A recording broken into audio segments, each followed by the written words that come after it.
Salve, salve, amigos da astronomia em todo mundo! Meu nome é Sérgio Sacani, sou editor do blog Space Today e você está assistindo a mais um Space Today TV.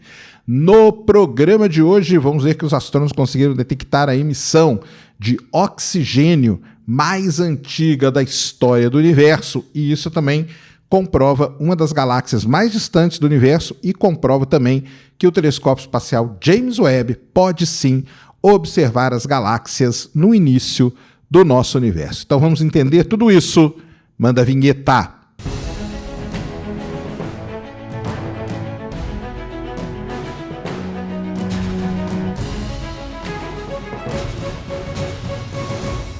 Muito bem, pessoal, vídeo novo aqui no canal. Antes do vídeo começar, você já desce aí, já deixa o seu like, já se inscreve no canal para você não esquecer durante o vídeo e para ajudar a causa da divulgação científica no Brasil. Vamos para o vídeo de hoje, passar aqui nossos 10, 15 minutinhos batendo um papo sobre algo importante, interessante e relevante que acontece no nosso universo, e é o seguinte: logo ali, no dia 12 de julho, o James Webb apresentou para o mundo as suas primeiras imagens. E nas semanas que se seguiram, vocês vão lembrar muito bem, foi aquele frenesi todo, que recorde atrás de recorde sendo quebrado, cada hora tinha uma galáxia mais distante que a outra aparecendo. Tudo isso poucas semanas ali depois das primeiras imagens científicas do James Webb, vocês vão lembrar disso. Mas qual é o problema?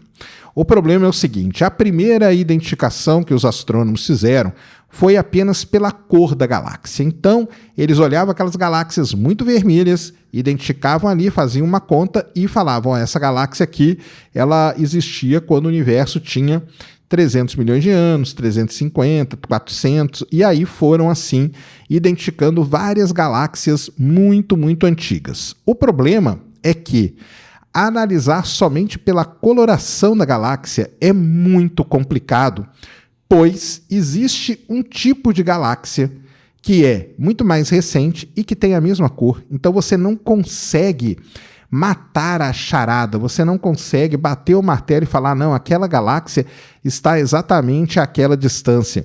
Existem galáxias que estão passando por um grande, como uma galáxia com muita poeira, por exemplo, ela parece muito avermelhada também, e isso pode enganar os astrônomos. Os astrônomos estão pensando que eles estão vendo uma galáxia muito distante, mas na verdade eles estão vendo uma galáxia próxima, só que muito poeirada. As duas têm a mesma coloração. Então, o que eles precisam fazer? Eles precisam ir para o espectro. Sim, é o espectro da galáxia que acaba matando toda essa charada. Por isso que a medida que os astrônomos usam é chamada de Z, ou seja, essa é chamada de redshift, o desvio para o vermelho. Mas é o desvio para o vermelho do quê? É o desvio para o vermelho exatamente das linhas espectrais. Então, isso é que é muito importante. Por isso que, após ter passado todo esse frisson aí das primeiras semanas, de recorde atrás de recorde sendo quebrado, alguns desses recordes acabaram caindo. Por quê? Porque, na verdade, uma análise mais detalhada mostrou que aquelas galáxias, na verdade, eram galáxias mais próximas, avermelhadas por conta da grande quantidade de poeira. Eu fiz vários vídeos aqui mostrando isso, a gente chamou de galáxias impostoras, né? Que elas estavam ali, pareciam que elas enganavam os astrônomos. Muito bem. O tempo vai passando, né? Os meses vão passando, os astrônomos vão aprendendo várias coisas, os astrônomos vão tendo a chance de repetir medidas, isso é muito importante também. E agora acabou de ser publicado um trabalho muito interessante, que é o seguinte: os astrônomos pegaram ali naquelas primeiras imagens do James Webb, e uma das galáxias que foi dita como sendo uma das mais distantes até então, a chamada GLASS Z12, e eles foram analisar o espectro da galáxia. Por quê? Se analisar o espectro, aí a gente consegue matar a charada para saber se essa galáxia realmente é muito distante. Então, eles começaram a vasculhar ali e eles escolheram o que para fazer esse mapeamento? Porque quando você vai fazer o desvio para o vermelho, né, você tem que escolher alguma coisa para ser a sua marcação ali. E eles, então, escolheram o oxigênio. Por que o oxigênio? Porque, teoricamente falando, né, nos estudos que são feitos sobre a evolução de galáxia e tudo mais, o oxigênio é tido como um elemento que deveria estar muito presente nas primeiras galáxias formadas no universo. Isso quer dizer que, primeiro, né, se a gente conseguir identificar o oxigênio naquela galáxia, já é muito legal. E segundo, com essa detecção do oxigênio, a gente consegue medir o tão falado redshift, ou seja, o desvio para o vermelho. Então, foi isso que os astrônomos fizeram. Eles foram, então, como eu falei, né, só completando aqui a informação, o oxigênio é um elemento tipicamente abundante em galáxias distantes devido à sua escala de tempo de formação relativamente curta, ou seja, ele poderia demorar pouco tempo para se formar e estaria presente ali no início do universo. Então, a equipe de astrônomos optou por procurar uma linha de emissão de oxigênio para assim aumentar as chances de detecção.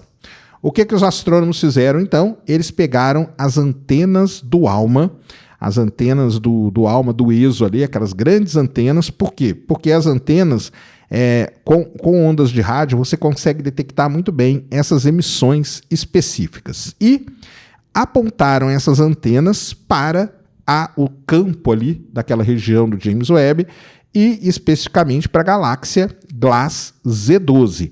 E aí foram ver o que as ondas de rádio nos diziam sobre o que os astrônomos estavam então observando. Foi basicamente isso que os astrônomos então fizeram, esse trabalho dos astrônomos japoneses. Aí é o seguinte, medindo, então, primeiro, né, eles conseguiram detectar o oxigênio nessa galáxia. Quando eles mediram o redshift, ou seja, quando eles mediram o quanto essa detecção de oxigênio, essa linha, estava deslocada para o vermelho, eles conseguiram chegar numa galáxia, ou seja, que a Gliese Z12 agora ela tem a, digamos, idade dela confirmada como sendo uma galáxia que existiu apenas 367 milhões de anos após o Big Bang.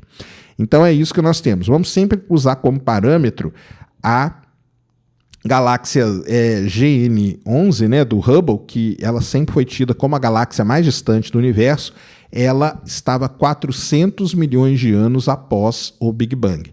Então agora nós temos confirmado por espectroscopia, que é uma técnica muito robusta, que a galáxia Gliese Z12 estava ali 367 milhões de anos após o Big Bang. Isso faz com que ela seja, então, confirmada uma das galáxias mais distantes já encontradas no universo. E não só observada pelo James Webb e confirmada por uma outra técnica que é a espectroscopia. Isso é que é muito importante que vocês têm que entender. Muito bem, e essa detecção faz com que esse seja a detecção de oxigênio mais distante já feita na história do universo. Até hoje, os astrônomos não conseguiram detectar um oxigênio tão distante assim, ou seja, apenas 367 milhões de anos após o Big Bang. Então, é muita coisa numa coisa só feita pelos astrônomos japoneses, o que foi muito interessante mesmo é essa detecção e essa observação. Os astrônomos, então, falaram que isso, além de ser uma das galáxias mais distantes, além de ser a detecção de oxigênio mais distante já feita na história, também mostra que sim, o James Webb é capaz de detectar galáxias muito distantes, galáxias que estão lá no início do nosso universo. Então, nada como você ter uma maneira independente de você comprovar aquele resultado. Isso dá uma robustez muito maior para o resultado. Os astrônomos sempre ressaltam, e é bom sempre dizer, que o trabalho do James Webb está apenas começando. Isso quer dizer que tem muita coisa ainda para ser feita, mas essa confirmação do ALMA dá segurança para os astrônomos com as próximas detecções que virão. Então tá aí, realmente um trabalho sensacional. E aqui eu queria fazer uma breve pausa nesse assunto para aproveitar aqui que nós já estamos falando do James Webb e o vídeo de amanhã também vai ser sobre o James Webb, tá? E o que eu queria dizer para vocês é o seguinte, preste atenção. O James Webb, ele está com um problema em um dos seus instrumentos. O instrumento dele, NIRISS, está com problema, não está funcionando num determinado modo. Ele não está funcionando desde o dia 15 de janeiro. E os técnicos estão tentando descobrir o que foi, tentando corrigir o problema. Isso é problemático?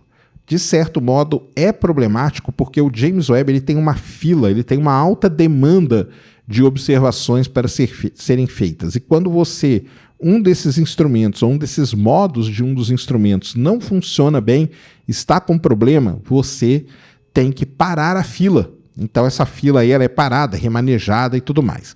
Vamos aguardar, vamos ver o que acontece. Lembrando que não é a primeira vez que dá um glitch, né, no software do James Webb. Isso aí já aconteceu outras vezes.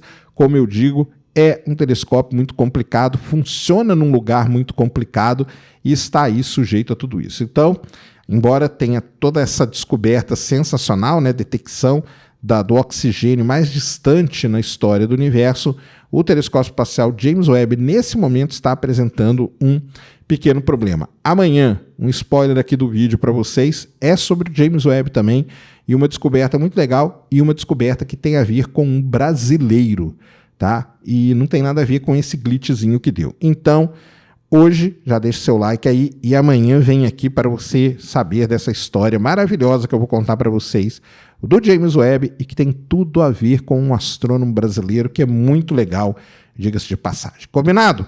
Esse então era o vídeo que eu queria trazer aqui no canal para vocês agora. Espero que vocês tenham gostado. Se gostou, já sabe, aquele tapa no dedão, aquela voadora com tudo no peito do like. Isso ajuda pra caramba o vídeo canal a ganhar relevância.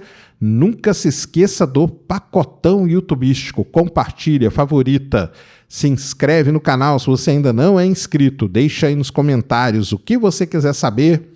Tamo junto dioturnamente na luta contra a má divulgação científica no Brasil e contra a anemia na divulgação da astronomia no nosso país. Mais uma vez, meu nome é Sérgio Sacani, sou editor do blog Space Today e você acabou de assistir a mais um Space Today TV. Fui!